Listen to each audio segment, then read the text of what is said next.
रात के 12:30 बज रहे थे। कमरे में बस लैपटॉप की नीली रोशनी जल रही थी। बाहर हल्की बारिश हो रही थी, वही बारिश जिसे अर्नव कभी पसंद करता था, लेकिन अब हर बूंद में एक याद सुनाई देती थी।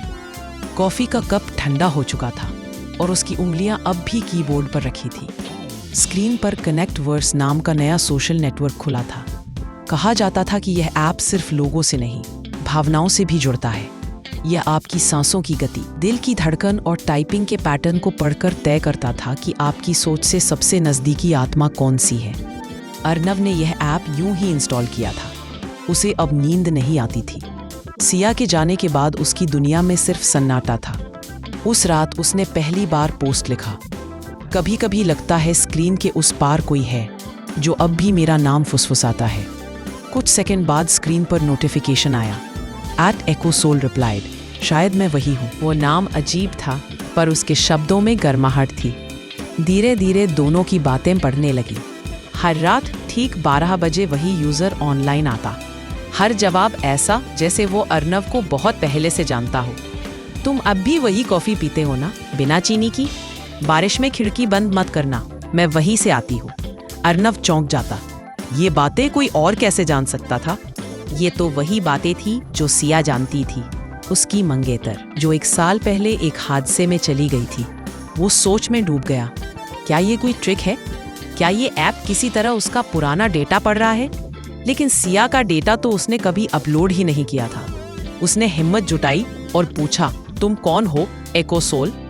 जवाब आया, मैं वही हूँ जिसे तुमने आखिरी बार सेंड नहीं किया था। अर्नव के दिल की धड़कन तेज हो गई।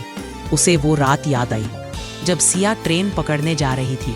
दोनों में झगड़ा हुआ था। उसने एक मैसेज लिखा था, सिया माफ कर दो, कल मिलते हैं।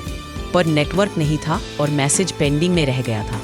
सिया चली गई और वो मैसेज कभी भेजा नहीं गया। अब वही आवाज़, वही एहसास कनेक्ट वर्स पर लौट आया था। कुछ दिनों तक अर्नव की जिंदगी फिर से बदलने लगी। वो मुस्कुराने लगा, बातें करने लगा, जैसे सिया फिर से उसके साथ हो। हर रात वो कहती, अर्नव, अब मैं तुम्हारे शब्दों में नहीं, तुम्हारे दिल में हूँ। लेकिन एक दिन स्क्रीन पर एक नोटिफिकेशन चमका, system update, emotional archives older than 1 year will be erased permanently. EchoSoul might be affected. Arnav घबरा गया। उसने सिस्टम खोलने की कोशिश की, लेकिन कुछ भी काम नहीं कर रहा था। हर क्लिक के साथ स्क्रीन झिलमिलाती, फिर अंधेरी हो जाती।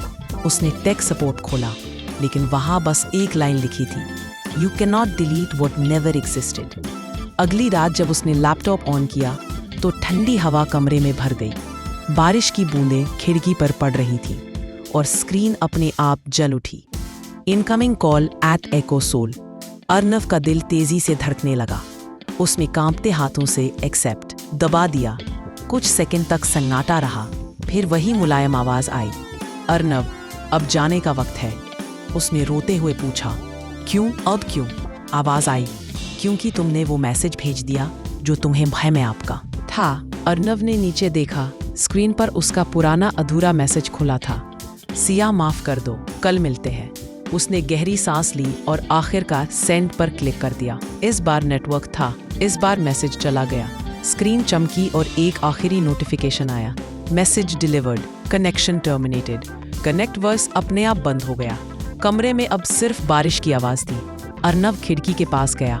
हवा उसके चेहरे से टकराई और उसे ऐसा लगा जैसे किसी ने उसके माथे को हल्के से छुआ हो। उसने मुस्कुराकर कहा, अब मैं सच में कनेक्ट हो गया हूँ। सुबह की पहली किरण कमरे में दाखिल हुई। लैपटॉप अब भी बंद था, लेकिन उसकी स्क्रीन पर धुंधले अक्षरों में एक आखिरी चमक दिखाई दी, गुड बाय अर्नव। और उसी पल एक छोटी सी हरी रोशनी माउस के पास जली और बुझ गई। उसने आंखें बंद की। इस बार कोई सन्नाटा नहीं था, सिर्फ सुकून था, जैसे किसी ने आखिरकार उसे सीन कर लिया हो।